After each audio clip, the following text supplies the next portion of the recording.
¿Todo bien? Bueno, vine acá a Malvinas siempre a buscarme una nueva picha, porque como ven, no me puedo parar de comprar papita malvinera. Estamos acá en el búnker Malvinas siempre. Joaquín B. González, 974. Luquitas, acá está el dueño. Siempre nos atiende de la mejor manera. Y para encontrarnos en Instagram fácil, malvinas.siempre, no duden en entrar, en venir a visitarlo, que la mejor atención la van a tener acá. Nos esperamos. Gracias, Mati. Un gusto. Bueno, queridos amigos, nuevo programa de Malvinas y sus protagonistas. En esta ocasión tengo el placer de entrevistar al sargento primero retirado, veterano de guerra de Malvinas, Rubén Marchetti. ¿Cómo estás, Rubén? Bien, bien, Matías, muy bien, gracias por la invitación. Espero que sea fructífera esta conversación. Va a ser así, va a ser un placer charlar con vos y conocer un poquito de tu historia bastante particular, un infante embarcado en un barquito, que después vamos a entrar en detalles, o sea, tenés una historia particular. Exacto, sí, sí, es una historia muy particular. Bien. Pero para ir arrancando desde el principio, como me gusta, te pregunto, ¿en dónde naciste y esta vocación de ser infante, cómo te surgió? Mira, nací acá en Capital Federal, me crié y vivo acá en General San Martín. La Ujú. vocación de ser militar comenzó a los 12, 13 años cuando vi a mi hermano jurar la bandera en la Armada Argentina, la Escuela Mecánica de la Armada, la antigua Escuela Mecánica de la Armada, en la Ujú. época que se hacían 2 años del conscripto, antes hacía 2 años de Marina. Cuando entró mi hermano fue los últimos dos y de ahí arrancaron a hacer un año por clase. Fuimos con mi papá a la Escuela de Mecánica de la Armada a anotarme para su oficial y bueno, como no me daba la edad, no pude ingresar a la Armada. Entonces, en las épocas de hace 60 años atrás, era la idea, la del papá era o laburás o estudiás. Claro. Entonces, dije, no, no, voy a trabajar, voy a trabajar. Bueno, me metió como tornero, que llegué a ser medio oficial tornero. Y estando como tornero a los 16 años, antes de cumplir los Ujú. 16 años, veía las propagandas de la Escuela de Suboficiales Sargento Cabral en la televisión, en blanco y negro. Veía mucho Combate, la serie Combate, una Ujú. antigua vieja de la Segunda Guerra Mundial, con el sargento Rick Jackson y bueno, fuimos a la escuela de suboficiales a anotarme, pero había una diferencia. Yo cumplía en octubre y se cerraba en junio la inscripción. Entonces, bueno, hablando ahí en la parte de inscripciones, mi papá, bueno, me vino que estaba entusiasmado y dije, bueno, lo vamos a anotar, total, cumple en octubre, en el mes de diciembre, fuimos a rendir a la escuela de suboficiales, estuvimos 2 o 3 días los postulantes y bueno, y tuve la suerte de ingresar y en el mes de febrero entré en primer año. ¿En qué Esa año fue fue la, esto? Eso fue en el año 70. En el año Ajá. 70, y egresé en el 72, como cabo de infantería. Y Y bueno, y después la suerte me da en Malvinas de combatir con la Armada, ¿no? Esos fueron los inicios claro. en lo que es la milicia. Soy el único militar de la familia. Mi viejo era Ujú. capataz de obras sanitarias, de depósito de obras sanitarias, la antigua obra sanitaria de la Nación.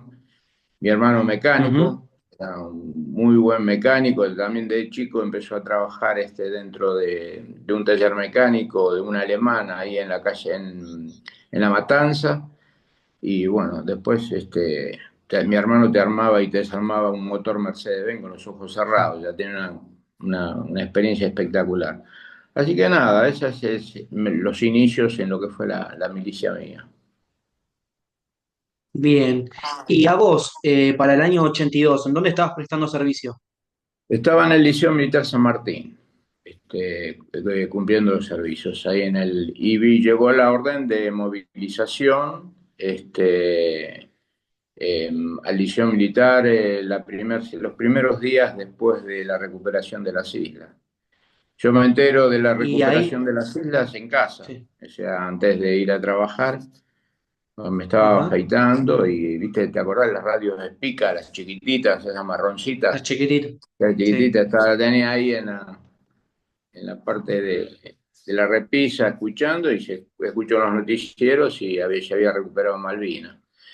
Cuando llego a la unidad, lo único que se hablaba era de eso. Y al poco tiempo, a los 2 o 3 días, vino la orden de movilización. En la orden de movilización nos reúne el coronel, no recuerdo bien el nombre el apellido del coronel, el director, Ujú. estaba el director, estaba el jefe de cuerpo cadete, el jefe de agrupación tropas. En el despacho del coronel nos dan los destinos. A mí me toca Regimiento 4 de Infantería de Montecaseros. Cuando me dicen el 4 de Infantería, me quedo porque digo yo, la idea siempre mía fue de ir a Malvinas, desde el Ujú. momento que escuché las noticias. Y cuando el coronel da todos los destinos, dice, ¿alguien quiere hacer una pregunta? Levanto la mano, me dice sí. Y digo, mi coronel, yo no quiero ir al 4, quiero ir a un regimiento sureño, porque yo quiero ir a Malvinas, no quiero ir al norte.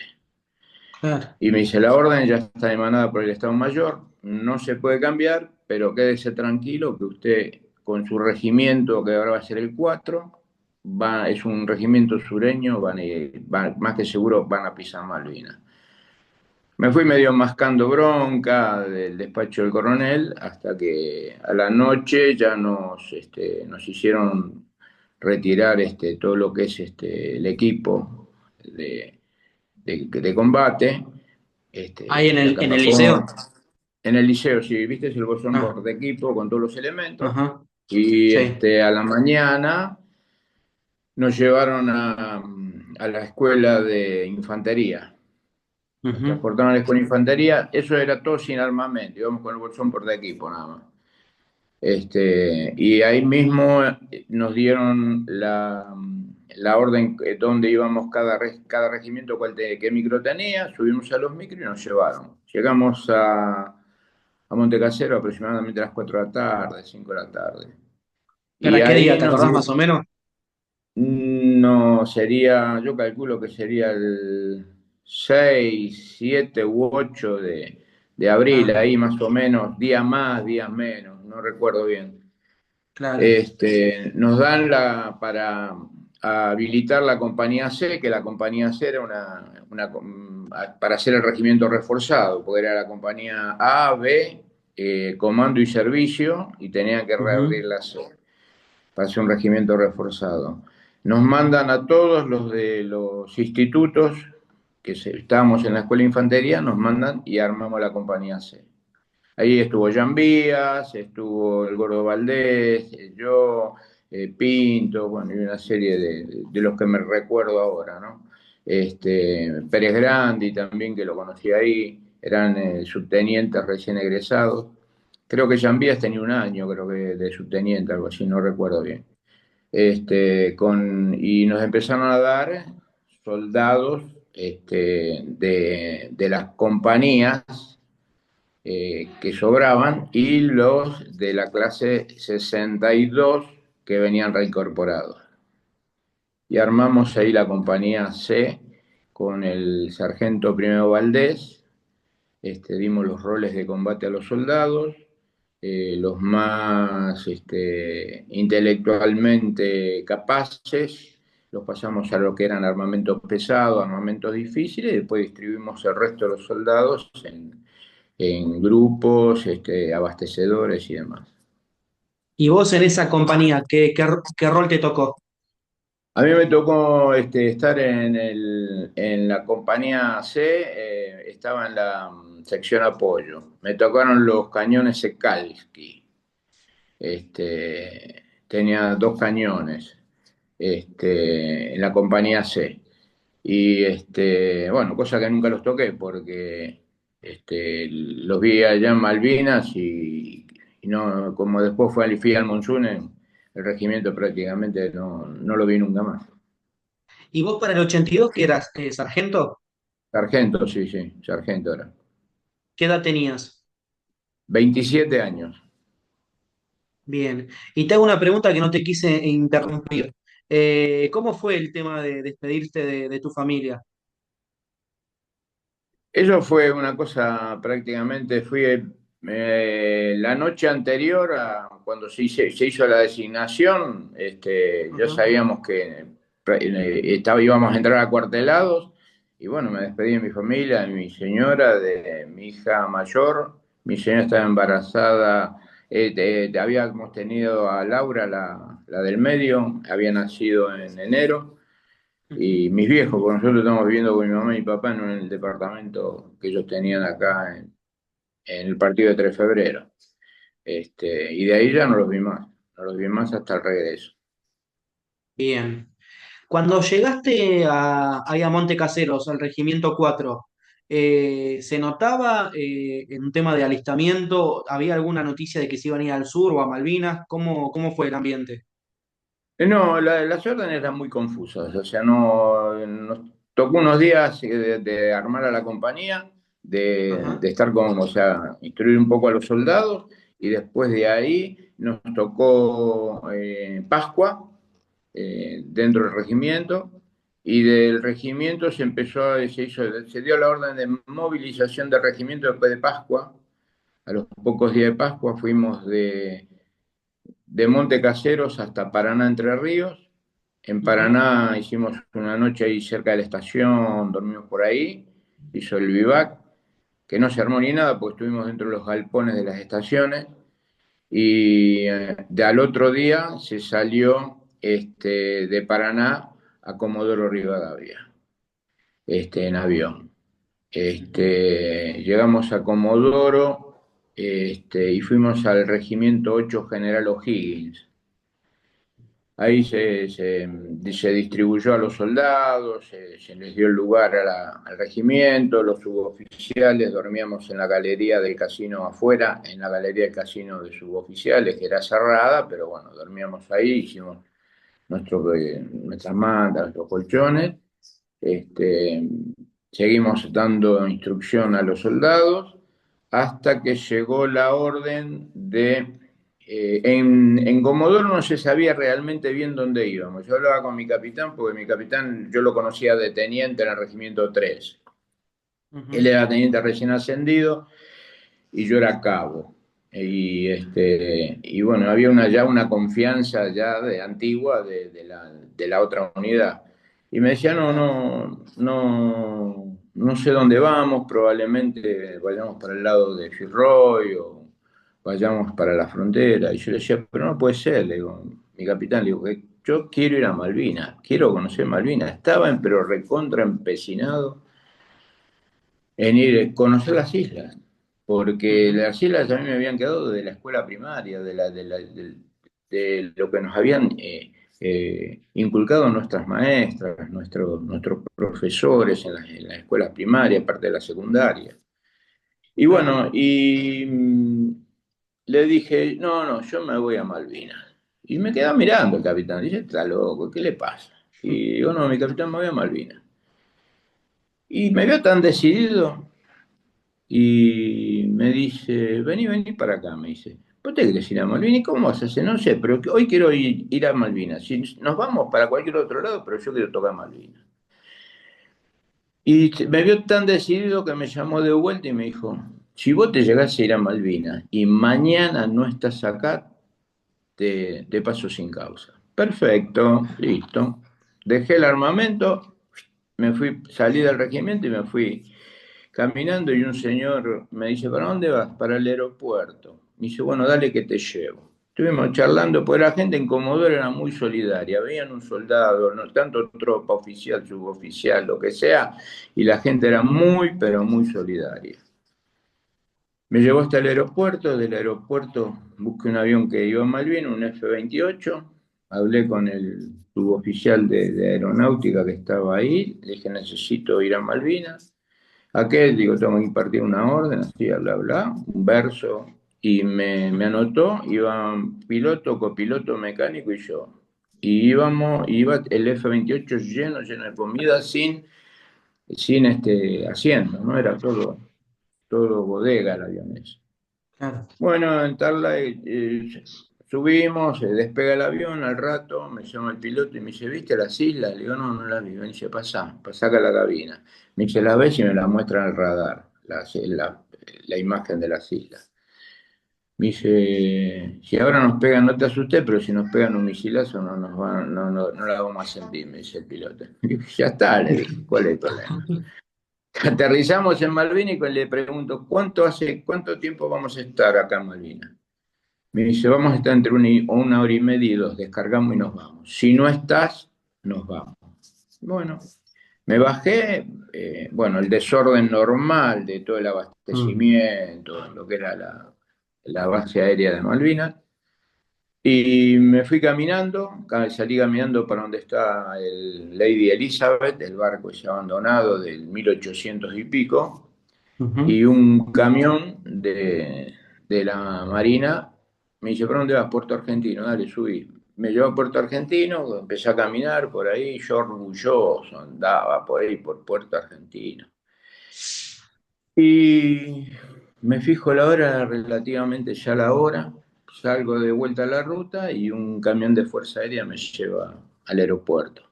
Cuando estoy llegando al aeropuerto ya estaban levantando la escalerita del F-28. Grito, grito, grito, y me dice, ya te dejamos, ya te dejamos. Bueno, volví.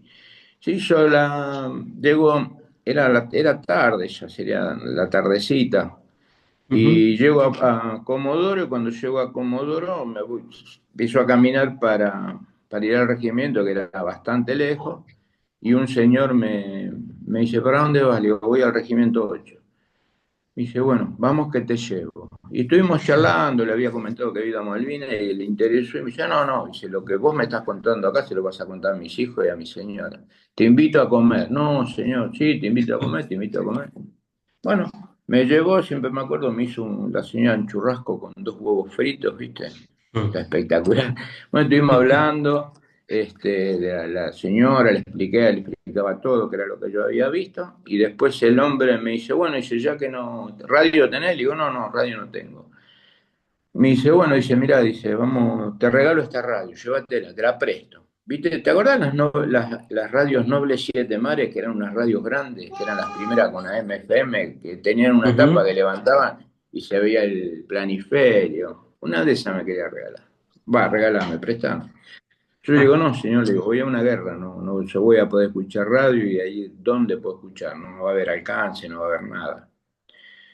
Y me dijo, bueno, si te la querés, llévatela. No, no. Y me alcanzó al regimiento, ya era tarde, era medianoche, una cosa así.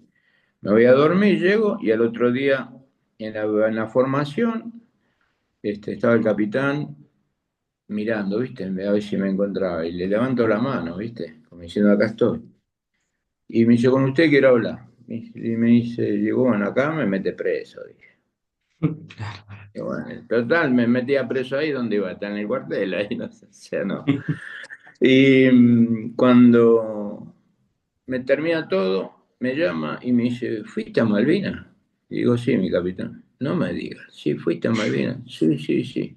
Dice, bueno, espera, llamó a todos los cuadros, nos juntamos en un lugar y dice, bueno, le voy a dar una novedad. Marchetti fue a Malvinas ayer. Y saltó en su visión y me dijo, con razón no te vi en todo el día, me dice. Dice, con razón, con razón. Y bueno, y se cuente lo que vio. Y bueno, empecé a contar que esto, que lo otro. Eso fue el 21 de abril, siempre me acuerdo, la primera vez que pisé Ujú. Malvinas. El 23 nos vamos de Comodoro a Gallego y de Gallego a Malvinas. O sea que pisamos Malvinas el día 23, el regimiento pisó Malvinas el día 23 de abril. De ahí se hizo un vivac cerca también del Lady Elizabeth, a las afueras de Puerto Argentino, y estuvimos ahí toda la noche hasta el otro día, que partimos, hicimos una caminata hacia Montebuelo. Unos cuantos kilómetros, ¿no? Sí, son más o menos, yo calculo que a Montebuel serán 20 kilómetros, un poquito más, por más o menos por ahí. Si puedes a la salida de Puerto Argentino, la ruta principal de la salida y el monte queda hacia la derecha. Prácticamente es uno de los primeros y después se ven Dos Hermanas, el norte y el sur a lo lejos. Pero el Montebuel estaba ahí cerquita de Puerto Argentino. Hicimos toda la caminata con, bueno, sin los bolsones de portaequipo, nada más con el armamento, y hubo soldados que se fueron quedando por el frío y demás, que después los camiones que utilizaron para llevar los bultos, en vez de llevar a la tropa, en vez de gastar a la tropa, usaron los camiones para llevar los bolsones portaequipo. Esos mismos camiones tuvieron que regresar a ir buscando los soldados donde nosotros se los habíamos dejado, porque los Claro. hacíamos o los juntábamos con un paño de carpa, arriba de una roca, donde sea, tenían que buscar los paños de carpa, perdón, las capas poncho, ¿Mm? ahí se encontraban los dos, tres, cuatro, uno, según cómo estaban los soldados, quedaban, los fueron levantando en todo el recorrido de vuelta a los soldados que se habían quedado. Por no utilizar los camiones, hacer tres, cuatro, cinco viajes con la tropa, y tuvieron que hacer los viajes de vuelta a buscar los soldados que se habían quedado. Y llegamos de la compañía, llegamos poco, si éramos aproximadamente 150, habremos llegado a 80 más o menos, porque era cansador, estaba mucho estrés, y bueno, y habíamos comido nada más el día anterior una, una sola ración de comida, bueno, más los nervios y demás, y el frío del norte, venir los soldados prácticamente con la misma ropa, excepto que teníamos el duvet, Ujú. y tuvo mucho problema. Entonces, llegamos a la tardecita ahí a Montebuelo. En Acá ya Montebuelo, empezamos a ver ya entonces las improvisaciones que hubo. sí, sí, sí, sí, sí, sí.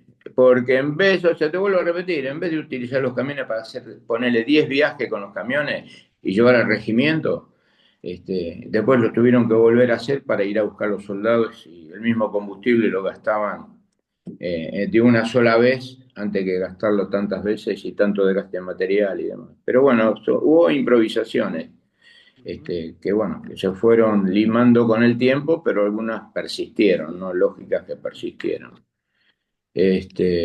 Cuando llegamos, el capitán le había impartido una orden y me llama a mí, al subteniente Pérez Grande y al cabo Urbieta y 10 soldados, que teníamos que impartir una orden que nos llevaban con el Unimog hasta Puerto Argentino, teníamos que presentar en el hipódromo, que ahí viste que no sé si vos fuiste a Malvinas.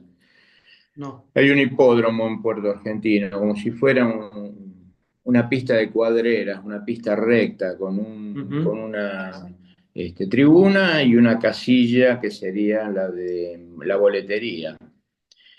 Debajo de esa tribuna, el batallón de aviación de ejército que guardaba la munición y guardaba los barriles de JP-1 y había eh, proyectiles de artillería Ujú. debajo de la tribuna. A la noche, bueno, cuando nos llevan, nos recibe un teniente coronel, nos da 10 mantas,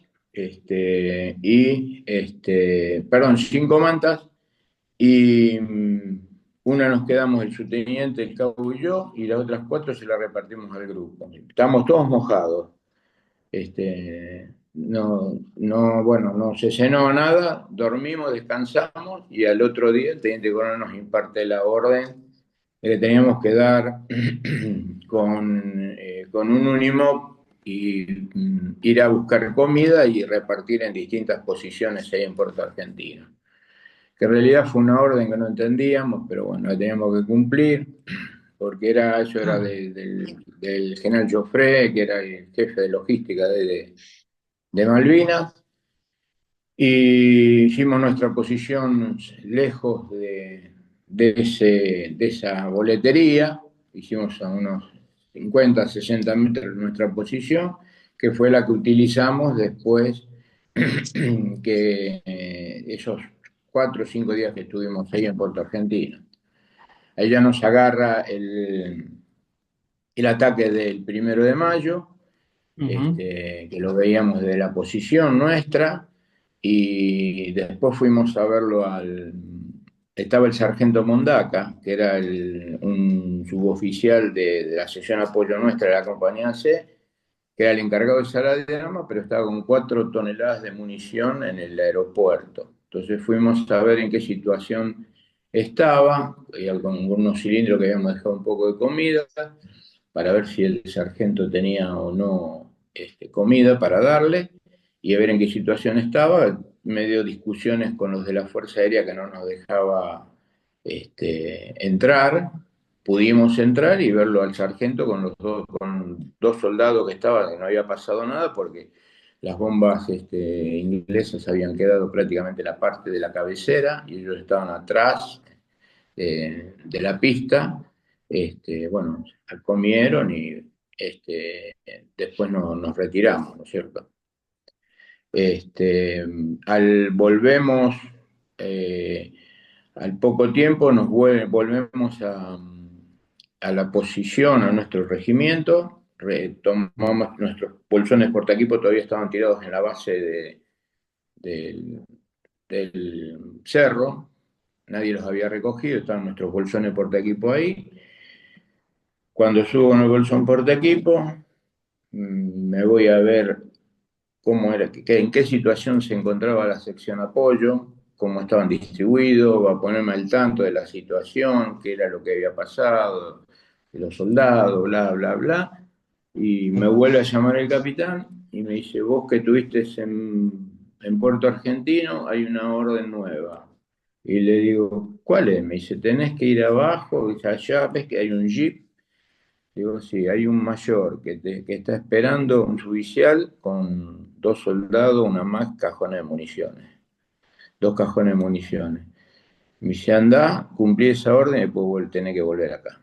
Y bueno, agarro 2 soldados, de ahí de la sección apoyo, 2 cajones de municiones y una más con ajuste. Bajamos, me presento al mayor, me dice, suban y me llevó a Puerto Argentino. No me quería decir cuál era la misión que estaba cumpliendo, que tenía que cumplir, nada. Bueno, llegamos al puerto y en el puerto me dice, tiene que embarcar ahí.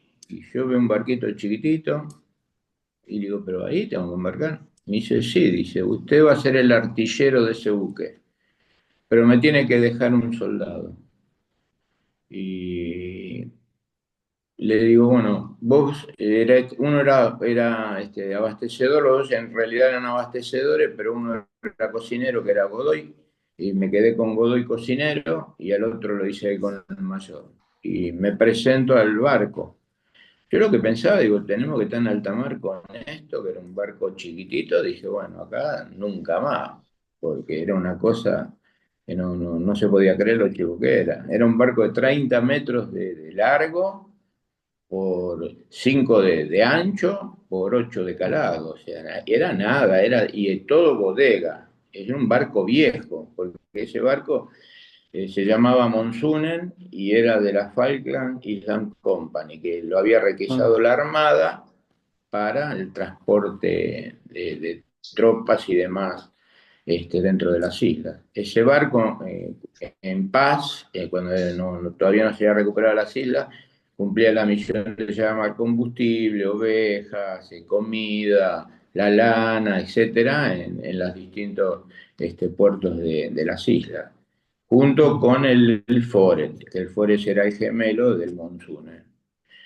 Este, Cuando subo a bordo me recibe un señor, un oficial con su gorra, su capote azul y yo lo de nada que ver con los grados de marina, estaba totalmente fuera de foco. Lo Claro. veo que tenía acá en la manga, tenía dos tiras con un redondelito arriba, ¿viste? Y digo, bueno, debe ser oficial. Digo, señor, me presento así, así, me manda la orden del general Menéndez, así que sea su artillero. Y medio que esboza una sonrisa el oficial y me dice, bueno, bienvenido, que esto que el otro. y me da una ubicación con uno de los suboficiales, nos da en la proa, en la parte de delante del buque, un camarote chiquito que había del lado izquierdo, para mí, para mi soldado. Y bueno, me presentan a la tripulación y demás. Ahora, ¿qué pasa? Se va a colación de que pasan los años, ya estamos ya después de la guerra, seguimos en contacto con todo y así hablando una vez con el segundo comandante, era el oficial Vázquez, Oscar Vázquez, el que me recibió, me dice, sinceramente, gordo, dice, cuando te vi llegar con la magia y el soldado, no sabía si echarte o ponerme a reír, dice, porque nosotros le habíamos pedido algo más grande, no una ametralladora más. Me dice, el mínimo para ese barco tenías una 12-7, algo más o menos más pesado como para poder defenderte ante un ataque de Harry o de helicóptero. Pero bueno, me mandaron a mí. Y siempre eso quedó como moraleja. Y ahí empezamos, ahí en ese mismo día estaba embarcada una sección del Regimiento 5, había 2 cañones Secalqui, había munición, tropa en la bodega, comida, y estaba, ahí conocía al subteniente Taranto, que Claro. también había puesto una ametralladora en la parte del puente, una ametralladora más. Yo la tenía en la parte delantera, o sea, en la proa, con mi soldado, la ametralladora, y él había puesto ametralladoras también en la parte del puente, en el techo del puente, y ahí se empezó la navegación hasta toda la noche, hasta, bueno, nos tocaron sinceramente unos días espectaculares, el mar de aceite, como le dicen los marineros, un mar tranquilo, sin Ujú. viento, nublado, con sol, alguna llovina, pero el mar estaba tranquilo. Se cruzó el estrecho de San Carlos y fuimos al norte de la Gran Malvina, a Puerto Howard o Puerto Yapeyú o Puerto Mitre. Ahí ¿Recordás desembarqué. qué día fue esto más o menos? Yo embarqué el 6 de mayo Ah, al Monticello y habremos salido el 7 más o menos. Y habremos llegado entre el 8 y el 8, pero fueron 2 días más o menos de navegación hasta Puerto Yapeyú. Ahí desembarca la tropa de Taranto y bajan los secals, y baja la munición y baja la comida. Ahí se me acerca un soldado del regimiento y me dice, mi sargento dice, quería saber si me puede dar comida. Le digo, ¿qué pasa, soldado, que no le dan de comer? Me dice, no, mi sargento, no tenemos comida. Le digo, su jefe de grupo, el cabo primero fulano de tal, no lo recuerdo el nombre. Me dice, le digo, llámelo. Lo que yo quería saber era por qué ese soldado, teóricamente con su grupo, no comía. Entonces ah, llama al jefe de grupo. Viene el cabo primero, se presenta y le comento, digo, ¿por qué su grupo no está comiendo? Me dicen, es que no hay comida en el regimiento, dice, no tenemos comida. Entonces, Ignacio Bazán, un conscripto de la Armada, me dice, sargento, ¿y si le preparamos un mate cocido, un pan, que hay unos pan duros ahí? Digo, bueno, dale, vamos a prepararle. Y Bazán preparó en una media, había yerba vieja, calentó agua y le hizo medio cilindro de mate cocido con pan duro, bueno, y comieron el grupo con el cabo primero. Resulta ser que la comida que nosotros llevamos al Regimiento 5 fue la única comida que tuvieron en el conflicto, o sea, el único abastecimiento que tuvieron en el conflicto. Tuvieron que esa comida desde el 7 8 de mayo estirar hasta el fin del conflicto. Que cuando el general Mabragaña me veía a mí en el cenotafio de acá en Malvinas en Retiro, siempre me gritaba, por ustedes comimos, venía, me abrazaba, me saludaba, porque siempre iba yo ahí y siempre lo veía al general ujú. en Retiro. Este, de ahí eh, hicimos noche y al otro día iniciamos la navegación y fuimos bordeando la Gran Malvina hasta Bahía Fox. En Bahía Fox nos amadrinamos con el Bahía Buen Suceso que ahí el comandante del Monsune, Jorge Gaucevi Canevari, nos dio ropa de marina al soldado y a mí. ¿Por qué? Porque teníamos frío. O sea, era lógico, ellos estaban bien abrigados, pero nosotros no. Entonces nos Claro. da un tipo overol frisado, un chaleco frisado y unas botas de marina. Entonces ahí, más la ropa que teníamos, más el duvet, ahí zafamos de lo que era del frío, ¿no es cierto? Ujú. Nos amadrinamos en el Bahía Buen Suceso, que lo habían atacado los Sea Harrier y le habían atacado la línea de flotación, pero ¿qué había pasado? El barco se apoyó en el fondo y parte del barco seguía funcionando, las calderas, la cocina, la luz, etcétera, etcétera. Y comienzan a pasar del Bahía Buen Suceso barriles de JP1. Se llena toda la bodega con barriles de JP1, combustible para avión. Después, munición de cañones de 105, se llena arriba de los barriles, se llena todo con cajones de munición de 105 y después bolsa de harina. Nuestra misión era llevar ese abastecimiento a Puerto Argentino. O sea que finalizaba mi misión en Puerto Argentino, yo tenía que volver a mi Claro. unidad, tenía que volver con el 4. En una charla que tuve con ahí tengo que 2 días o 3 días, una cosa así. En una charla que tuve con el contramaestre del Bahía un Suceso, estábamos pasando en la baranda, me dice el comandante que iban a zarpar. Digo, sí, dice que vamos a zarpar. Pero me dice, no, dice, ustedes no van a poder zarpar. Me dice, ¿ves allá esas ovejitas que hay? Me dice, un sonoro entre 4 o 5 metros. Dice, ustedes no se van a volver, si zarpan se vuelven. Bueno, da la orden el comandante, da la orden zarpada, bajamos todos por las escaleras de soga, viste que hay entre barco y barco. Ujú.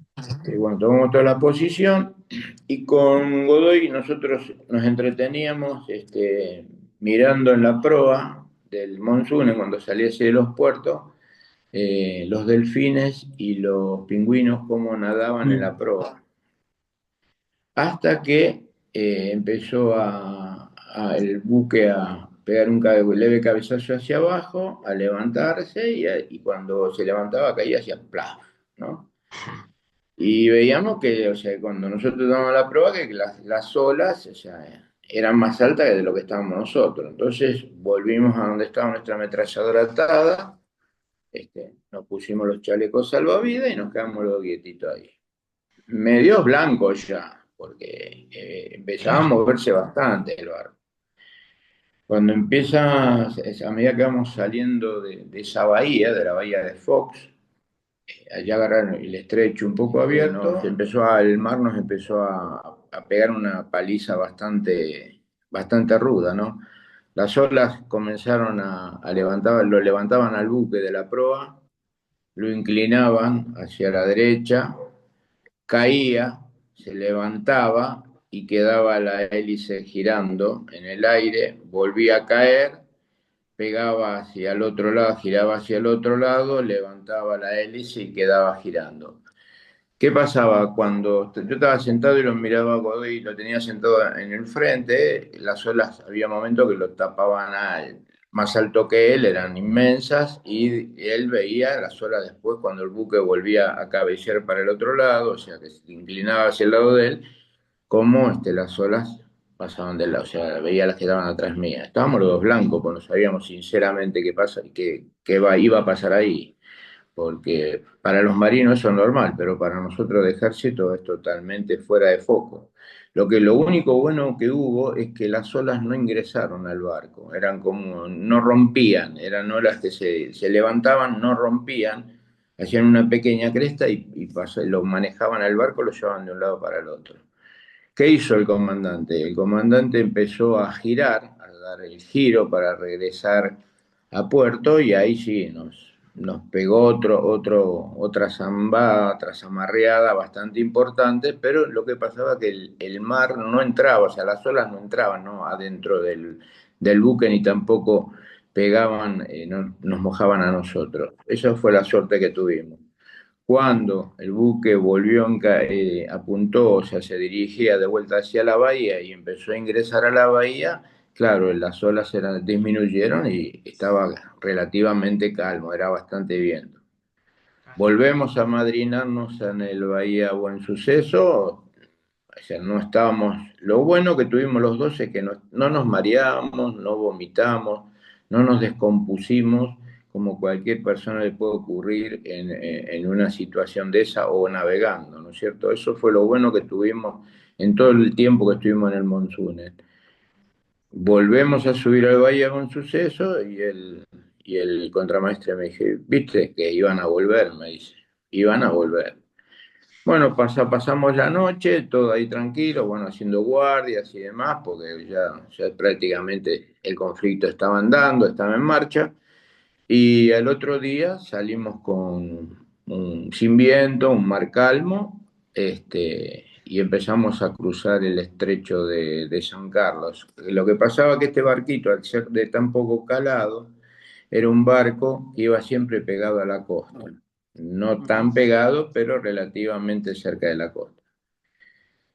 Se hace la tarde, se llega entrada la noche, se cruza el estrecho de San Carlos y llegando a la isla Bougainville, que es la entrada al estrecho de Darwin, hay una isla ahí, y está la ensenada de Luisa, en ese sector, que hace una curvita donde está la isla, y después está el ingreso al istmo de Darwin, aproximadamente a la 1:30 de la mañana. Estaba yo solo en la ametralladora, pues lo mandé a Godoy a descansar, que hacíamos rato, porque nunca, todos estos días de viaje, nunca fuimos al camarote a descansar, siempre estuvimos al lado de la ametralladora, principalmente de noche y más de día.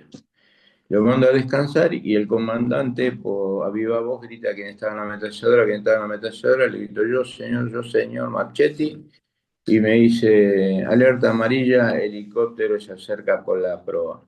Helicóptero enemigo se acerca por la proa. Lo llamo a Godoy, nos ponemos los dos el salvavidas, saco la ametralladora del afuste, la levanto en las manos y Godoy dice, como abastecedor, habíamos hecho bandas de 500 tiros, pero no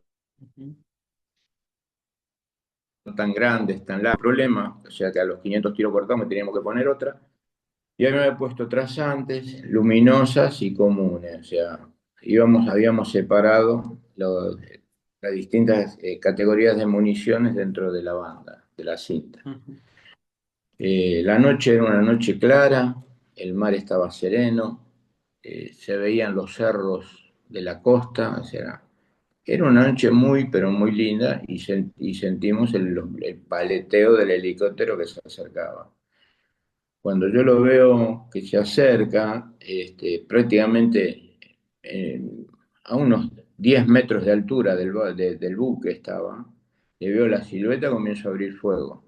Cuando comienzo a abrir fuego, también comienzan a abrir algunos fusileros que estaban en el puente.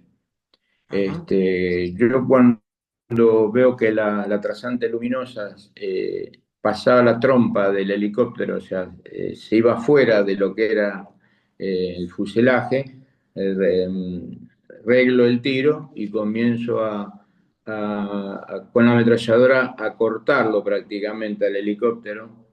Se empiezan a apagar las trazantes luminosas dentro del fuselaje. Veo cómo se van apagando dentro del fuselaje. ¿Y este El helicóptero estaba helicóptero, artillado? el helicóptero no habíamos recibido fuego del helicóptero. No, no sé. Aparentemente era un helicóptero o de reconocimiento o como nos enteramos después pasado el tiempo, que venía con tropas SAS para Una capturar infiltración. el buque. Ustedes Eh, no es que se encontraron, ya los estaban viendo, ustedes ya los venían siguiendo. Claro, las dos fragatas, resulta que las dos fragatas se colocó una al norte y una al sur. Ajá. Eran fragatas Sharman y La Brilla. La Sharman es la que manda el helicóptero. Porque en ese interín, que antes de que nos manden el helicóptero, hay un diálogo entre las fuerzas británicas y el comandante del barco para que nos entreguemos, que nos rindamos para evitar bajas y demás cuestiones. Ellos lo que querían era el barco. Claro. ¿Qué pasa? Se empezaron a insultar entre los dos, el capitán, el comandante del barco nuestro, con el inglés, y y apagaron la radio y se cortó la comunicación. Ahí es cuando nos mandan el helicóptero. Ellos nos mandan el helicóptero, abrimos fuego y el helicóptero, cuando abrimos fuego, gira hacia la derecha, hace un destello de humo, se siente un bluf, y sale un humo negro y se empieza a prender fuego. Cuando se empieza a prender fuego, es como que busca tierra, y cuando busca tierra, cuando quiere descender, se cae, se queda sin sustento y cae. Cuando cae, explota. Ahí empezamos todos a gritar, viva, que esto, que el otro. Y ahí nomás sentimos un ruido que hace shhh, y pasa entre las plumas del buque un misil de una de las fragatas. Pasa por arriba de nuestras cabezas. Sentimos a continuación de eso un bom, como si fuera, ¿viste? Cuando los japoneses tocan ese bombo de metal, ese bom, Sí. y una bengala. La bengala cae medio afuera de lo que es el buque, pero ilumina. Y ahí atrás otra bengala más. La segunda bengala la pusieron arriba del buque, que nos iluminaron todo. Fue impresionante eso. Cuando nos iluminan, se escucha 4 cañonazos. En ese interín, Godoy me pregunta: mi sargento, ¿qué va a pasar? Yo le digo: nada, quédate tranquilo, no va a pasar nada. Bueno, no le podía decir al soldado, ¿no? Si nos llegan a pegar un corchazo, no. Entonces, Sí. le digo, lo tranquilizo, digo: quédate tranquilo, no va a pasar nada. En ese interín sentimos 4 estruendos, o sea, como 4 cañonazos. Cuando levanto la vista, a Godoy lo tenía acá delante mío, levanto la vista, veo que vienen 4 proyectiles rojos, 4 bolas rojas, una adelante, una más atrás, una más atrás y una más atrás. Cuando las miro, las veo que estaban tan elevadas y que empezaban a caer. Yo dije: acá nos pega.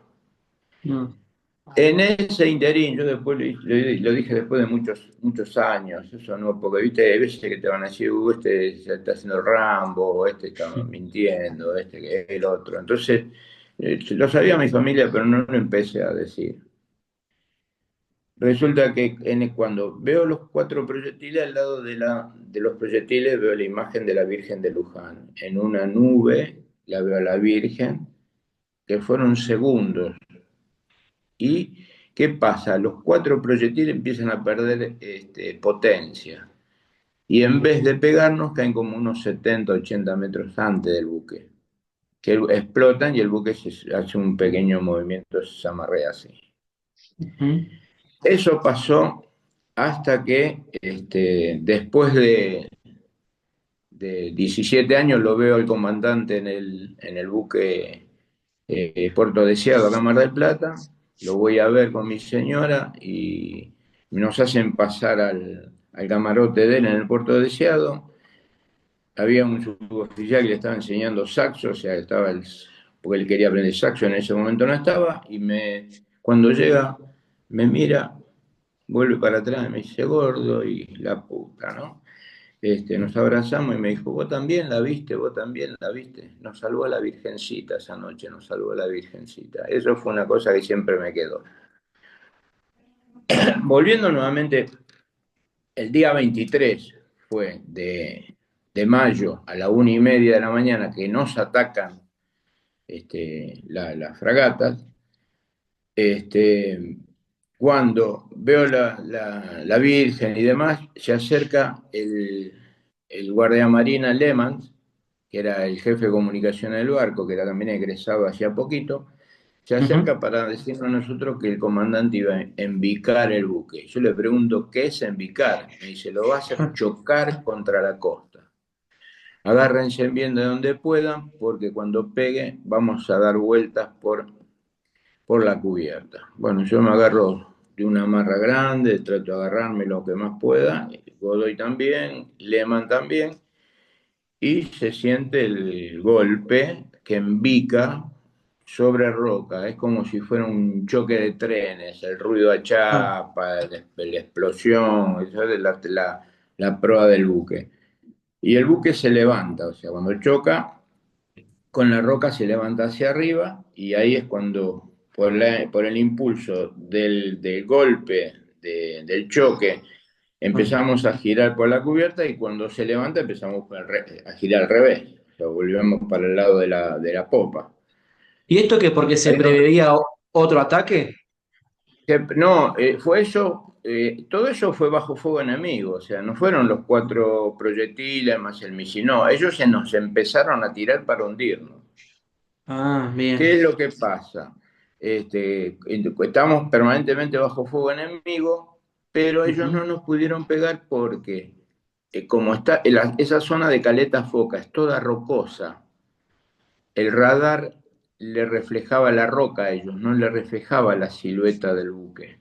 Entonces no nos podían pegar, no podían reglar el tiro para hundirnos. Claro, el radar Porque del ellos que se, adquiere, el que adquiere al enemigo se estaba confundido entonces. Claro. Lo que pasa es que ellos pensaron, este barco estaba comandado por civiles, se van a rendir. No se encont- no, se- no- ni sabían que iban a recibir fuego y que le íbamos a tirar un helicóptero. O sea, Claro, se habrán estado locos. claro. Estábamos bajo fuego enemigo cuando se embica el buque y se clava en la costa, el comandante Ujú. da el sálvese quien pueda. Entonces, ¿qué hacemos Mm. con Lema? Yo no sabía para dónde ir, Godoy menos, él se quedó con nosotros, me dice, agarremos esta balsa, Marchetti, y le levantamos una balsa, viste las balsas huevitos, esas que se enganchan, se tiran al mar y Ujú. se inflan.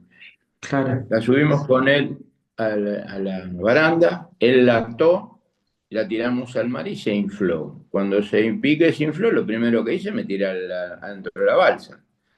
¿Qué Claro. pasa? Tuve la suerte que entré por la puerta a la balsa. Cuando pego, caigo sentado, que medio quedé como desubicado donde estaba, me encuentro con una lamparita y que no veía nada, y algunas latas ahí que había como si fueran víveres. Ujú. Me gritan de arriba, me gritan, ¿quién está en la balsa? Le grito yo, se tira y arriba mío cae el cabo Brunete, que era uno de los timoneles. Lo ayudo a entrar por la puerta y empezamos a remar con las manos con Brunetti. Porque yo no encontraba con qué remar, entonces la única forma era tratar de remar por la puerta con Brunetti, a ver qué es lo que podíamos hacer. Sí. El barco estaba a nuestro costado, o sea, de nuestra mano izquierda estaba el Monzón en encallado, con su hélice todavía girando. Pero que nos gritan de la costa que nos tiremos al mar porque la hélice estaba arrastrando la balsa hacia la hélice, o sea que nos iba a chupar la hélice. Si nos iba a chupar la hélice, nos mataba. ¿Qué, el resto de Entonces, la tripulación había usado otras balsas? el resto de la tripulación, algunos se tiraron unas bolsas de la proa, que llegaron enseguida a la costa, y otros se Ah, tiraron, como Godoy se tiró por una amarra de la proa, que Godoy se tira, se le afloja la amarra, pega con el chaleco salvavidas en una roca y se lastima la pierna que no podía caminar. ah. Con Brunetti nos tiramos al mar y nadamos esos 25 metros que quedaban a la costa. No se veía nada. Nosotros salimos para adelante y veíamos nada más la silueta del barco que nos indicaba para dónde tenemos que ir. Y el agua helada, Nada, me imagino. el agua helada, helada. Era Mm. como si te cortaran con gilet la cara, las Sí. manos, Horrible. las partes de las piernas, ya nos había entrado agua en toda la ropa. Lo que nos mantenía a flote era, bueno, el saber nadar y el chaleco salvavidas. Claro. Llego a una roca, me agarro de la roca. Cuando me agarro de la roca, me empiezo a patinar, pues la roca tenía verdín. Ajá. Y hay una alga ahí que después mis compañeros me dijeron, se llama cachiyuyo. Es una alga que si vos vas al canal de Beagle la vas a ver ahí. Es una alga Ujú. marina que tiene raíz en el fondo del mar. ¿Qué pasa? Que Claro. cuando venía la ola, eh, se movía, giraba. Y cuando giraba, me enganchaba a mí y Y, cuando se retiraba la ola, me tiraba para abajo. claro. Hasta que hasta ahora no sé quién me agarra del dube y me saca. Y lo sacan también a Brunetti del agua. Cuando lo sacan a Brunetti a mí, pregunto dónde está Godoy. Me dice que estaba lastimado, le entró a gritar, no se veía nada. Y me dice que no podía caminar. Me acerco, bueno, golpeándome con la roca, cayéndome, patinándome, lo veo. Lo levanto con el hombro, se lo engancho hacia el brazo del hombro y le digo, Ujú. Correntino, nos tenemos que ir de acá. Bueno, nos fuimos medio cayéndonos también. Y ahí el comandante me da el buque prácticamente a órdenes mías para que lo saque de la zona de combate. Y bueno, les voy gritando que carrera mar, alto, porque cada vez que nos tiraban una bengala, para que ellos no nos identifiquen, nos teníamos que quedar quietos en la posición que estábamos para ver si era un arbusto o lo que sea, que ellos no nos vean correr. Porque Claro. estábamos permanentemente bajo fuego enemigo. El cabo Rivero se había caído también y se había golpeado la columna con dos fusiles y una capa poncho y se hicieron los compañeros una camilla y lo sacaron fuera del campo de combate. Nos juntamos todos en una bajada, en una hondonada que había del otro lado del islote, que llegamos y había bajado y ahí estaba el mar. Entonces ahí nos quedamos y sentimos que viene otro helicóptero, con las luces alumbrando. Digo, bueno, acá, chao, Ya nos vienen a está, buscar, claro. no van a hacer boleta todo. Pero ¿qué pasó? Vino alumbrando, pero que giró para donde estaba humeando todavía el helicóptero. Se fueron a recuperar el otro helicóptero, a ver qué había, Ujú. juntar la gente herida, lo que hubiera ahí. Entonces bajaron, estuvieron un rato y se fueron. Cuando sentimos todo eso, nosotros nos juntamos entre todos, porque estamos la mayoría todos mojados, con frío, serían ya las 2:00 de la madrugada, y sentíamos cómo los ingleses ametrallaban las balsas que se habían salido de esa bahía, los ingleses las ametrallaban de las fragatas. O sea que el Tratado de Ginebra, cero para ellos, porque eso no se Claro. puede hacer. O sea, vos tenés que recuperar a tu enemigo y que capturarlo y tomarlo como prisionero de guerra, no si hay Mm. gente en las balsas, matarlo. O sea, pues esa gente teóricamente está indefensa, está en Claro. el medio del mar indefensa. Cuando amanece, nos dividimos en dos grupos. Un grupo sale a reconocer la zona de donde estábamos y otro grupo, en el cual me incluyo, salimos a recuperar el buque. ¿Ustedes cuántos Eh, eran? La tripulación. 14, Ah, 14. 12 de Marina y Godoy y yo, 14 éramos. Ah, bien. La tripulación está formada por Gobsevi Canivari, que era el comandante, Oscar Vázquez era el segundo, Lehmann era el oficial, el guardia marina de comunicaciones. Después estaba Mamaní Cabana, dos suboficiales, que eran los mecánicos. Después de Cabana venía Gramajo, que era el enfermero del buque, Ujú. Pedraza, que era el electricista, Brunetti y Calizaya y Rivero, que eran los timoneles, que eran los suboficiales de mar, no sé cómo le dicen a ellos bien ahí. Y después estaban dos conscritos, Arias y Bazán, Bien. dos conscritos de Marina, y de nosotros dos. Ahora, ¿qué es lo que pasa? Cuando vamos a recuperar el buque, el Monsunen se había desencallado, porque al crecer el mar se desencalló y se corrió un poquito para atrás y quedó en la bahía con su motorcito andando. Ujú. Había un montón de amarras y había balsas. ¿Y qué hicimos? En una de las amarras la agarramos y el suboficial Cabana comienza a hacer tipo tirolesa para recuperar el barco. A ver, lo que era, la cuestión era recuperar el barco, tratarlo de acomodar para que subamos y ver si había alguna novedad, había agua o había alguna cuestión rara en lo que es el barco, el buque. Claro. En uno de los, cuando Cabana está prácticamente en el medio de la tirolesa, entre nosotros y el buque hay un movimiento del mar y el buque se mueve y es como que cabecea y cuando nos pega el cabezazo nos saca la amarra de las manos y Cabana se cae al agua. Cuando se cae al agua se empieza a enredar con la amarra. Cuando se empieza a enredar con la amarra, el que se tira es el conscripto Bazán a salvarlo. Se tira a salvarlo, desenrida el suboficial y vienen los dos, el suboficial medio groggy y Nacho lo va trayendo. Tenemos que destacar de esta acción, del conscripto salvando al suboficial, es que el conscripto Bazán no sabía nadar, no sabía nada nadar.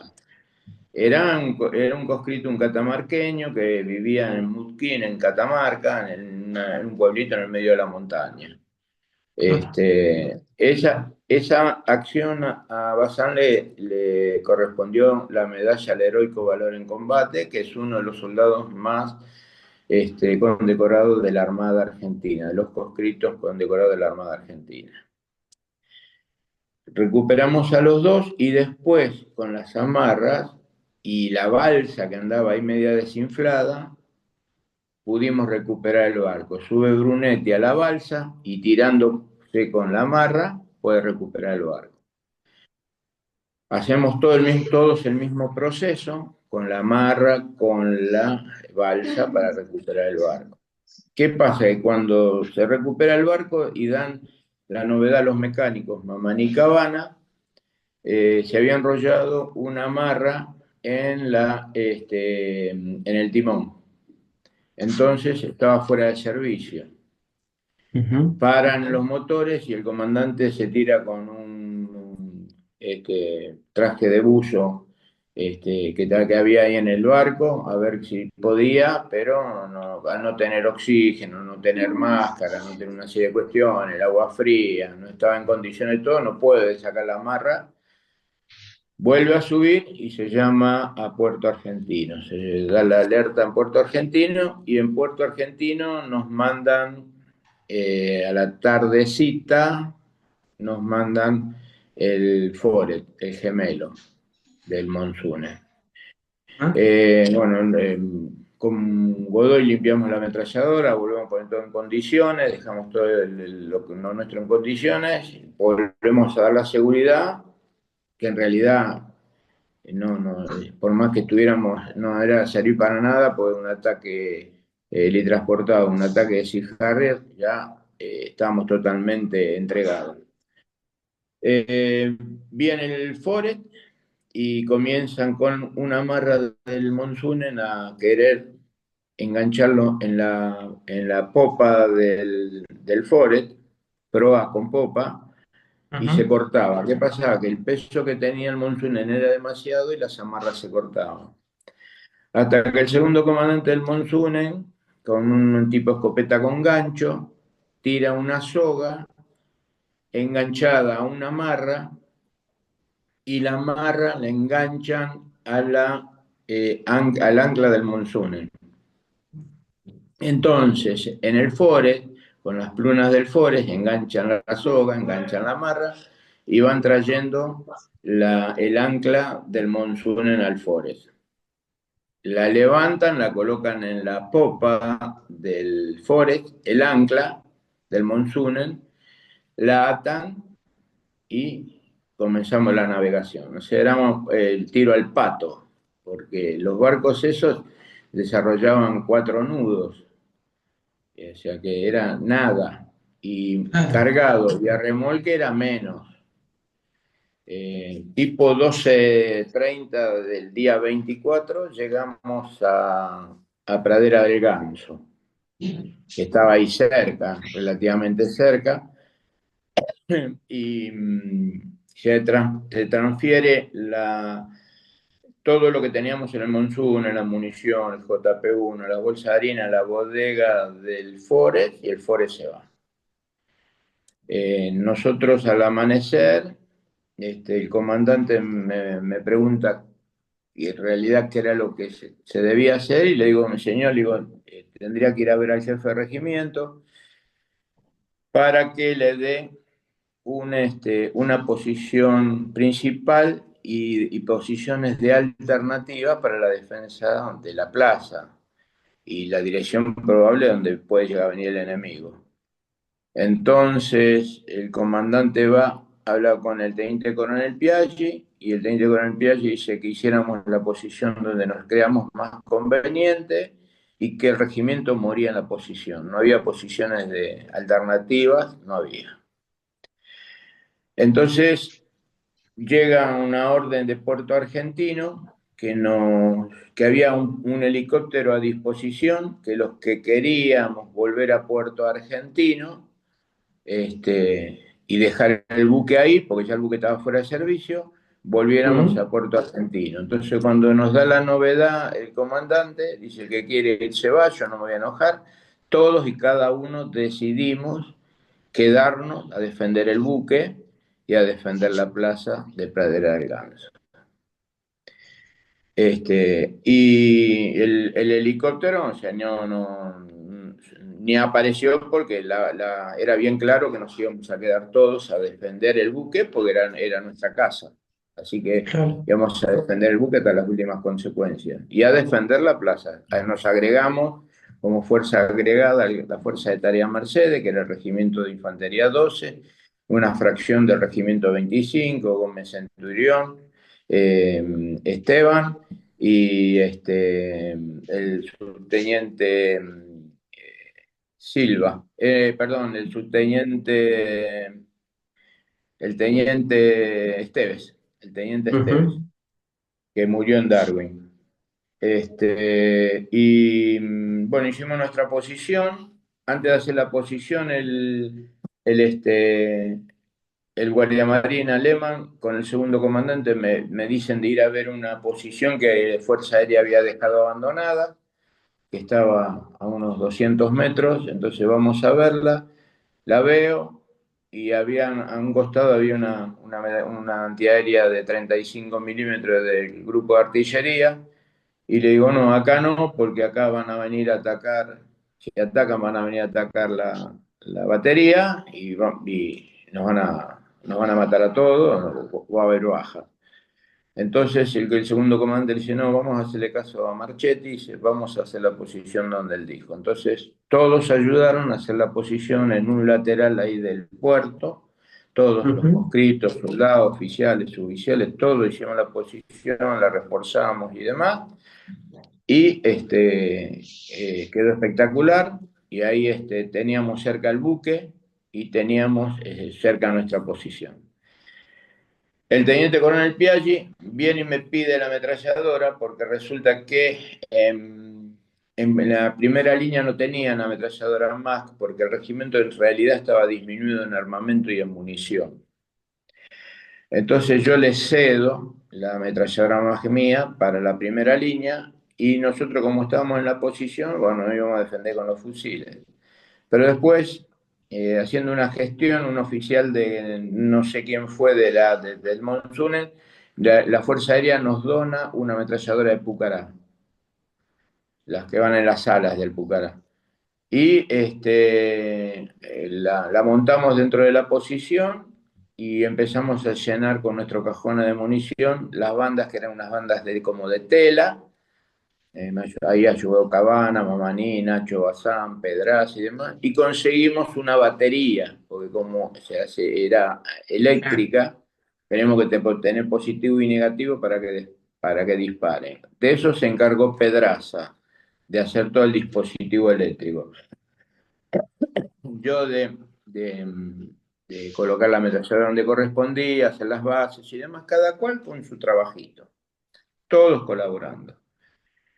Cuando el día 27 a la madrugada ya los ingleses estaban atacando Darwin, y comienza a retroceder las tropas que estaban en primera línea y se comienza el enfrentamiento con los ingleses que se colocaban atrás de una escuela que había ahí en Darwin Goose Green, una escuela Ujú. de madera, se amontonaban ahí y le trataban de dispersar. Y bueno, yo con mi ametralladora de Pucará, que apuntaba como podía, para relaba el tiro, decía fuego y Pedraza positivo o negativo, alto el fuego sacaba los cables y así, alto fuego libre, y así hasta, bueno, más o menos los pudimos retener con algunas ametralladoras, algunos FAP, porque no estábamos a tiro eficaz de FAL todavía. Ellos se Ujú. acercaron más o menos a 500, 600 metros y después retrocedieron, se volvieron a ubicar atrás de la escuela y la antiaérea comienza a tirar sus trazantes y demás, baja los bitubos y comienza a tirarle a la escuela, la cual se prende fuego. Bueno, debe haber producido, calculo, bajas a los ingleses ahí, los ingleses se dispersan y mandan dos Harrier a atacar la ametralladora. Un Harrier le tira al Monsunen, que te recibe algunos proyectiles, pero sin dañarlo, o sea, no hubo grandes daños y destruyen la antiaérea que estaba al lado de la posición que había elegido Lehman, que yo le Claro. habíamos dicho que no. Bueno, justo ahí pasó ese problema que batieron la antiaérea ahí. Y ahí mantuvimos el combate en total 27-28, la madrugada del 29, un silencio, se escuchaban los helicópteros ingleses, se ve que evacuando heridos, no sé, porque fue bastante, o sea, la paliza que les pegamos ahí fue bastante significativa, por eso hicimos retroceder, ellos avanzaban, pues llegamos a retroceder de vuelta. La madrugada del 29, prácticamente antes del amanecer, se escuchaba, saquen los cargadores, comprobación de fusiles, alto el fuego, y yo mirábamos ahí escuchábamos en la posición, y digo, ¿qué está pasando acá? ¿Qué es lo que están pasando? ¿Están locos? ¿Qué les pasa? Y al amanecer, cuando amanece, vemos la bandera blanca. Habíamos arriado la bandera argentina y estaba la bandera blanca. Se acerca el comandante y dice, nos rendimos. Y yo digo, ¿cómo que nos rendimos? Sí, sí, nos rendimos, dice, porque falta munición. En realidad sí, nos faltaba munición porque la fuerza de tarea vino disminuida en munición. Nosotros ya no teníamos prácticamente munición, quedaba nada. Pues estábamos usando la munición ya de los fusiles para cargar la ametralladora. Ujú. Y dice, bueno, voy a impartir más órdenes cuando nos reunamos con el jefe de regimiento. Sí, se da directamente ya cuando vuelve la rendición y que abandonemos nuestros fusiles, bueno, hagamos todo lo que tenemos que hacer y vayamos a buscar nuestros equipos. Cuando vamos a buscar nuestros equipos ya teníamos la fuerza inglesa adentro, o sea, ya los teníamos cerca, los mirábamos, estábamos uno al lado del otro. Y nos acompañan dos soldados al barco a buscar los equipos, dos soldados ingleses, agarramos los equipos y nos custodian hasta un sector donde nos hacen formar y después de ahí nos llevan a un campo, ahí en medio en las afueras de lo que es Goose Green, grande, donde formamos en cuadro. Los que tenían fusiles los dejan ahí, yo mi fusil lo tiré al mar, con mi casco también que lo tiré al mar, y bueno, otros los desarmaron, los rompieron, etcétera. Ujú. Y se forma en cuadro y forma una fracción de la fuerza inglesa con su bandera y comienza a arengar el teniente coronel, el mayor Keble, porque el teniente coronel John muere en combate en primera línea, que lo mata el soldado Ledesma. Y comienza a hablar en inglés, cosa que nos traducía nuestro comandante a las tropas y nos felicita por la bravura, por lo que habíamos hecho y demás, que esto, que lo otro. Lo que después nosotros nos enteramos que el diálogo, eso fue cuando pasamos, ya volvimos, estamos acá, nos enteramos de que el diálogo que tuvo Piaggi con el mayor Keble, el segundo jefe del paracaidista, le dijo que ellos pensaban tomar la plaza en 6 horas y que nosotros le dimos una defensa por 48 horas, que le producimos muchas bajas y que él, en las condiciones que estaban las tropas argentinas con falta de material y munición, no iba a no combatía. Si era el Piaggi, o sea, si las cosas se hubieran hecho a la inversa, los argentinos atacaban, los británicos defendían, iba a llamar a Londres y le avisaba de que no combatía porque le faltaban medios. Esa fue lo que le dijo el mayor al teniente coronel. Cuando ellos llegaron, también buscaron las piezas de artillería. Había 2 piezas de artillería y buscaban más. Preguntaban dónde estaban las piezas de artillería, dónde estaban las piezas de artillería, y dijeron que no, que no había más, porque la gran parte también de las bajas la produjo la artillería. Y la artillería, con esas 2 piezas que agotó la munición, los ingleses pensaban que había entre 4 y 5 piezas de artillería. En una de las piezas de artillería, el segundo comandante nuestro hizo de observador adelantado y regló el tiro de una pieza de artillería a una fragata que andaba dando vuelta, como para iniciar fuego naval, con el observador adelantado del grupo de artillería, más la carta que tenía el oficial de la Armada, o sea, el teniente Vázquez, nuestro segundo comandante, le arregló el tiro a la pieza de artillería para que le tirara a la fragata, la fragata se tuvo que ir porque casi le pega, entonces la fragata se tuvo que ir. Bien, Rubén, y una vez que entonces ustedes caen prisioneros, ¿cómo fue el día a día? Cuando nosotros quedamos, o sea, después de la formación esa que tuvimos, formamos en cuadro y demás, nos llevan a todos a un corral de ovejas que estaba ahí a unos 200 metros. Ahí nos hacen ingresar adentro del corral de ovejas. Nosotros, bueno, cada cual buscó un lugar para estar. Nos rodearon las tropas británicas haciendo guardia y demás seguridad. Y fuimos viendo el día a día cómo ellos iban haciendo la cabeza de playa, cómo iban llegando los burkas, con qué material traían y una serie de cuestiones que fuimos viendo cómo se desarrollaban. Después le hicieron sacar a un grupo de soldados y suboficiales del 12, les hicieron sacar las minas antipersonales. Ahí se produjo como un problema entre las fuerzas. Explotó una mina, hiriendo al sargento Vallejos, del Regimiento 12, que le falta una pierna. Murió un soldado, y después vemos cuando sentimos la explosión, ya todos salimos a ver qué era lo que pasaba, ¿no? Ahí lo vemos a Vallejo, lo vemos al soldado fallecido y un soldado que estaba prendido fuego. El británico lo ametralla, ¿no?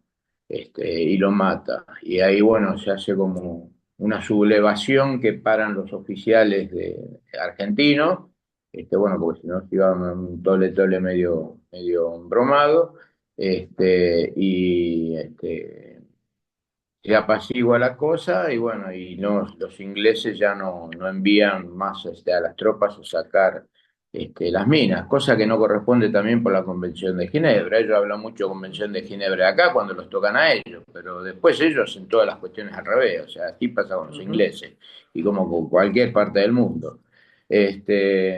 Pasa el tiempo, aproximadamente una semana, ya parte del regimiento lo habían llevado a San Carlos y después que los llevan a San Carlos, a la semana, a los 7 días más o menos, nos llevan a nos llevan a todos los que quedábamos, nos van embarcando en Chinook y nos llevan a San Carlos.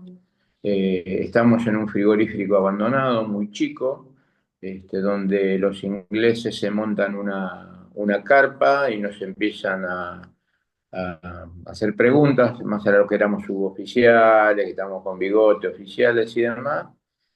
Ahí yo lo veo, lo hablo a Godoy y le digo, mira, Godoy, acá es difícil que a vos te toquen, no te van a hacer nada, pero nosotros tenemos que proteger nuestro regimiento. Nosotros no somos del 12, somos del regimiento 4.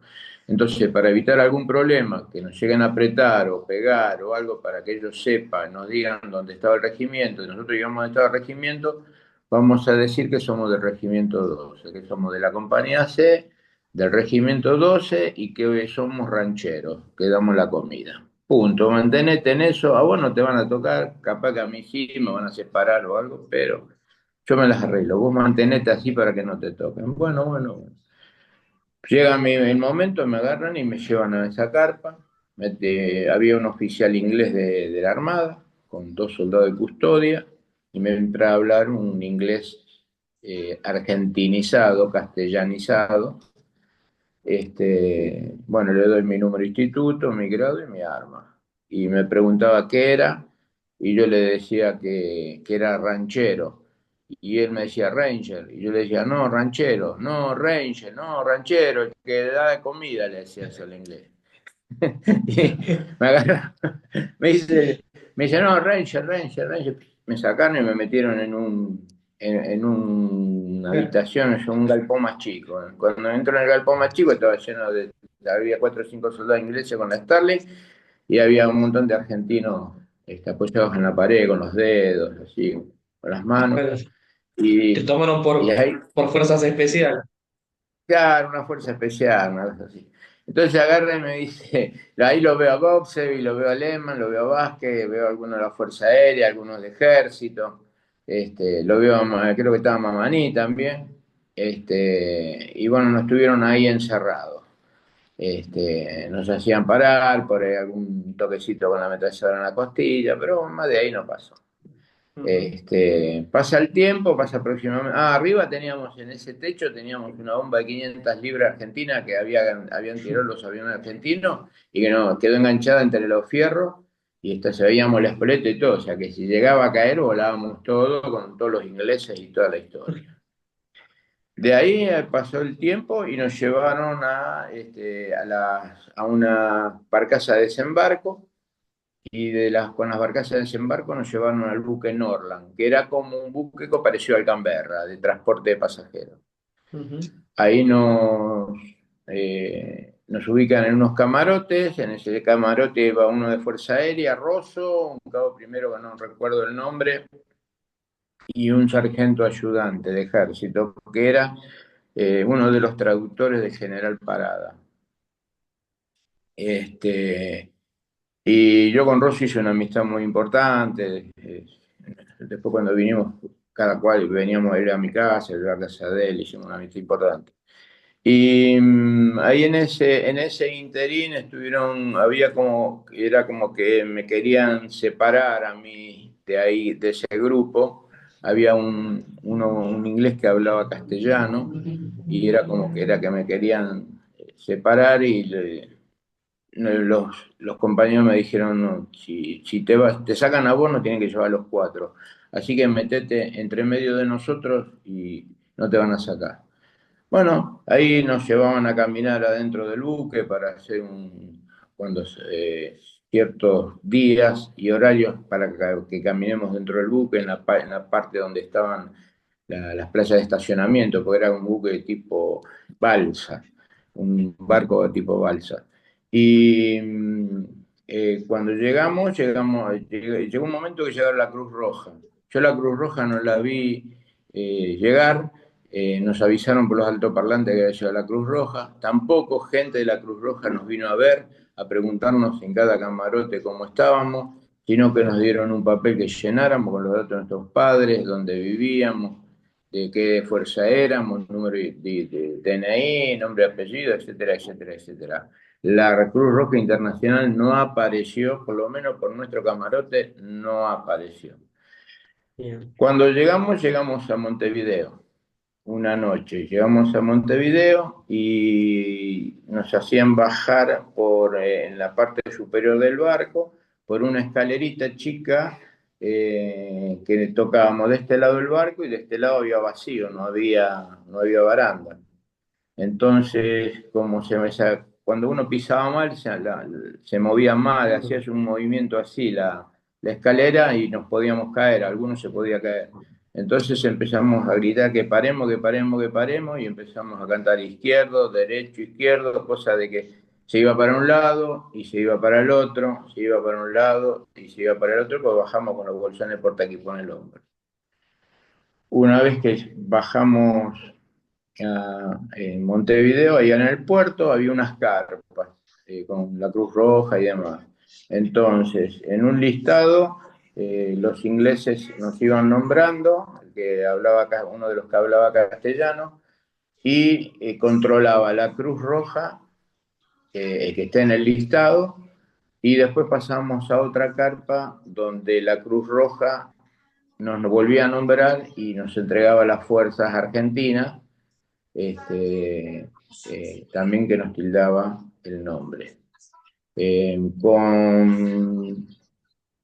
Yo continué estando con mis compañeros de la Armada, fui con ellos en el buque Piloto Alsina, y estaba el Mianovich. El Mianovich era un catamarán de las empresas que iban a Montevideo, del puerto de Buenos Aires a Montevideo, donde había unos catamaranes grandes, el Mianovich.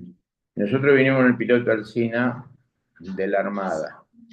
Nos dieron un camarote, sábanas limpias, que esto, que lo otro, y nos recibieron con unas mesas de manteles blancos, una copita de vino, y nos hicieron, comimos fideos con tuco, con carne, pan, un poco de vino. Y venía y había gente, personal detrás, saco y corbata, que se nos sentaba al lado, así intercalado, y nos hacían preguntas y demás. O sea, era gente de inteligencia, era lógico que era gente de inteligencia. Después que terminamos de cenar, nos pidieron por favor que nos juntemos, cada personal con saco y corbata de inteligencia nos hizo un pelotón y que le contáramos qué era lo que había visto. Yo le comenté que había un mortero tipo 51 que se apoyaba en el pie, en la bandolera, tiraban 1 o 2 tiros, lo descartaban, y había un lanzacohete que no sabía ni cómo se llamaba en ese entonces, que que tiraban un solo tiro y lo tiraban. Y el hombre me dice, ¿y es eso? Dice, ¿cómo? Dice, no puede ser. Y le digo, escúcheme, le digo, usted me está diciendo que le cuente lo que yo vi. Yo le estoy contando a usted lo que yo vi. Entonces me quedó mirando así, agarré, me levanté y me fui. Directamente lo dejé ahí. Y me fui y me puse en la baranda del Piloto Alsina a ver el Río de la Plata a la noche. Llegamos a la madrugada a Ensenada. En Ensenada, bueno, a mí ya me separa el ejército, me voy con el ejército y mis compañeros se van. O sea, ya no los saludé ni nada. O sea, una cosa que fue armada acá, el ejército allá. Y me quedé agregado con el regimiento 12 con Godoy. De ahí nos llevaron a la escuela de suboficiales Sargento Cabral. En la escuela de suboficiales Sargento Cabral nos dieron las compañías de primer año. En las compañías de primer año estuvimos en la planta baja en primer año. Y ahí encontré un compañero de curso mío, que era el ayudante del director, y él me dio para mí, para mi soldado, la habitación de él en el casino de suboficiales para que estemos los dos, como los dos éramos del regimiento 4, no estábamos con el 12, me dio para que estemos ahí, para que descansemos, y me dijo, tal día pasaron 4 o 5 días y ya había pasado, estaba por pasar lo de Puerto Argentino, ya el 14. Días antes hubo una visita de familiares, los que estábamos acá en Buenos Aires. Viene y me dice, mira que mañana van a tener visita donde vivías y yo le aviso a tu casa. Yo digo, mira, digo, fíjate lo que vas a decir, llega bien porque mi viejo es cardíaco, no vaya a hacer cosa de que una mala sangre. No, quédate tranquilo que lo voy a manejar. Bueno, lo vi, lo manejó, que esto, que el otro, y después apareció al otro día, vinieron a visitarme mi señora, mis 2 hijas, mi viejo y mi vieja. Entraron por la puerta que da a la ruta que da al hospital militar, la primera puerta, que era la parte de los depósitos de intendencia. Estuvimos ahí, a los 2 días nos embarcamos para Corrientes. Vamos con Godoy con el tren con el regimiento 12, hacen una escala en Monte Casero, viene el teniente con el Piazzi y nos despide a los dos. Y de ahí había un vehículo del regimiento 4 con un suboficial, un sargento, un suboficial principal, nos llevan al regimiento 4. Nos dan un lugar, porque el regimiento todavía no había llegado, el regimiento estaba en Puerto Argentino. Que, bueno, nos empezaron a impartir una serie de órdenes, ¿no? Nosotros veníamos como abombados, no estábamos bien los dos, y empezaron a impartir órdenes que hay que levantarse acá, que hay que levantarse a las 6 de la mañana, que esto, que poco, que vaya a ser fajina sargento, venga el soldado para acá. Veníamos de una guerra, o sea, no estábamos en el ritmo de lo que era el Regimiento 4. Entonces, fui y hablé con el jefe de regimiento, el auxiliar que estaba ahí, el jefe de regimiento reemplazante, que era un mayor, y le dije, mi mayor, le digo, nosotros queremos ver la familia, le digo, el soldado de Bellavista, digo, yo soy de Buenos Aires, ¿por qué no nos da unos días para ir a ver a nuestra familia, el soldado que vaya a Bellavista? Bueno, más o menos lo convencí, nos hicieron los PPS para poder viajar, y nos dijo, llega al regimiento y yo les aviso para que vengan. Bueno, sí, mayor. Llegué, estuve 2 días, 3 acá en Buenos Aires y el regimiento había llegado y cuando llego, el mismo día que llegué, que estaba entrando el regimiento, ya habían dado el alta le habían dado de baja a los 62, a los movilizados ya los habían dejado en libertad, o sea que llegué, como llegué me fui al liceo, llegué al liceo, me presenté en el liceo, estuvimos casi un sargento primero y yo que fuimos a Malvinas, estuvimos casi 5 horas esperando que el coronel nos atienda, que el coronel no nos recibió, nos mandaron directamente a la sala de armas, yo estaba en sala de armas, recibí la sala de armas, el suboficial retirado que estaba en sala de armas, que lo habían convocado, me tiró la sala de armas por la cabeza, me dejó la llave, el hombre se fue, y cuando me encontré con 200.000 novedades, bueno, todo así.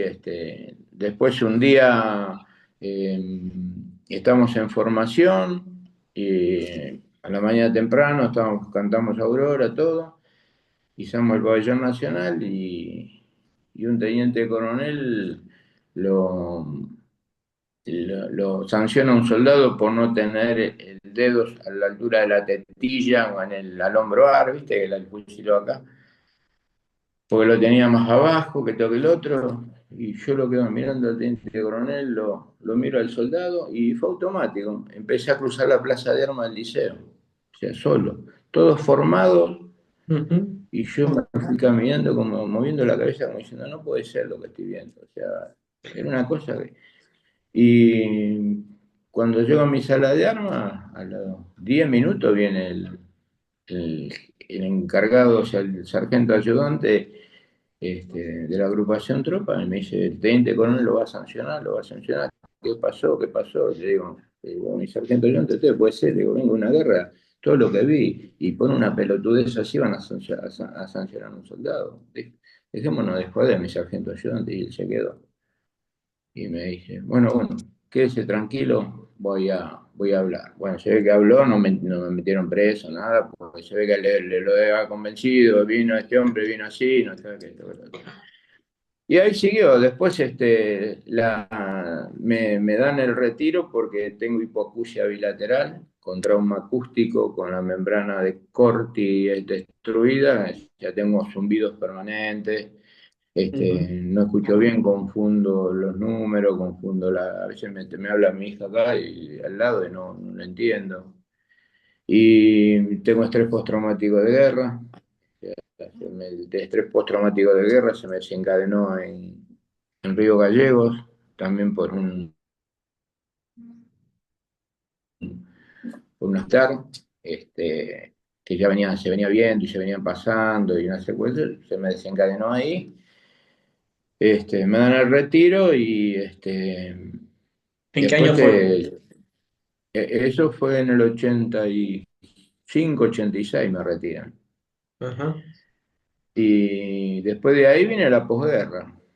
La posguerra, yo retirado con el problema de oídos, más el estrés postraumático que nos tomaban entonces para conseguir un trabajo, a todos los veteranos tomaban como locos, no podía decir que era veterano de guerra, la plata no alcanzaba, estábamos con la hiperinflación de Alfonsín, Ujú. los militares estábamos cobrando mal.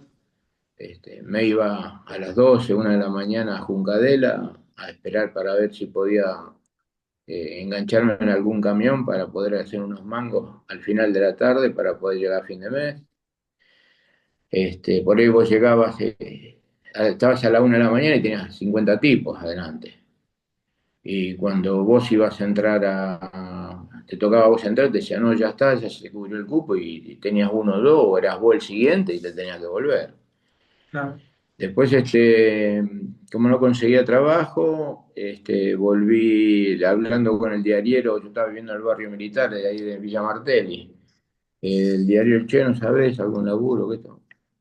Vino y me dice, ¿querés vender la quinta y la sexta diario? Te doy tanta plata por día. Era moneda en ese entonces.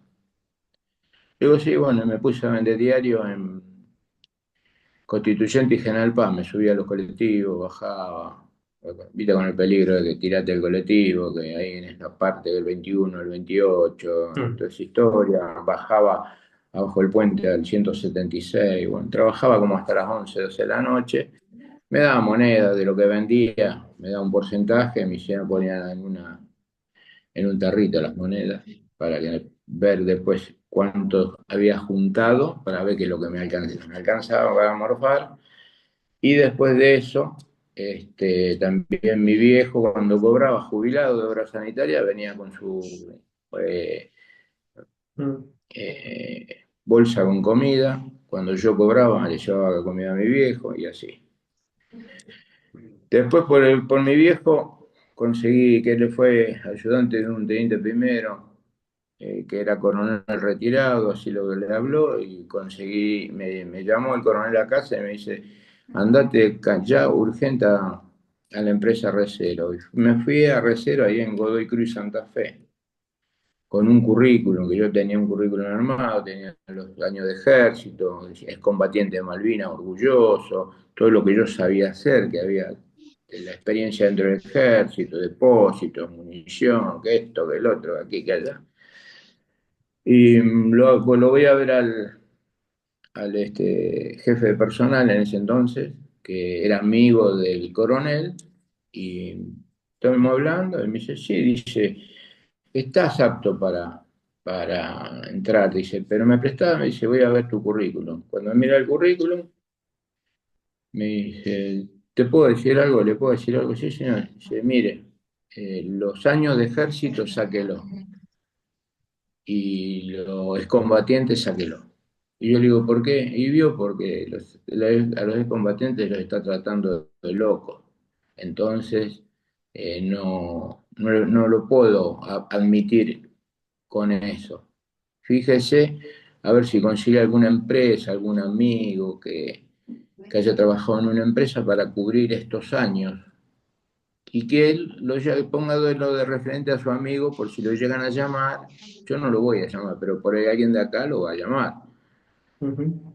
Dije que quería que trabajó con él. Entonces hablo con un amigo toda la vida, que jugamos juntos a pelota, nos criamos juntos, y me dice, sí, yo trabajo en una empresa, me dice, Chingolo, que esa empresa cerró.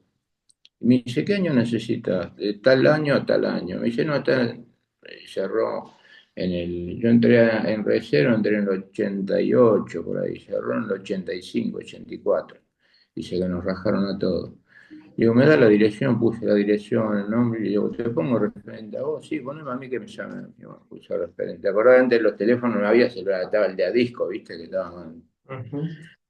Bueno, y al otro día o los 2 días le volví a llevar el currículum y me llamaron y entré a trabajar en Recero de tarjetero.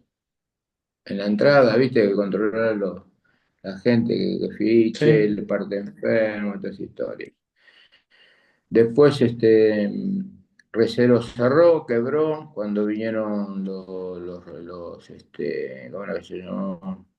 No, ahora no me acuerdo, los dueños, y quebró y nada, nos rajaron a todos, o sea, nos rajaron de 0 a 3 años, nos rajaron a todos, y de ahí para adelante empezaron a arreglar con la gente y cerró, que de Recero cerró la planta de Godoy Cruz y una planta que estaba ahí en Juan B. Justo, que eran las dos plantas grandes.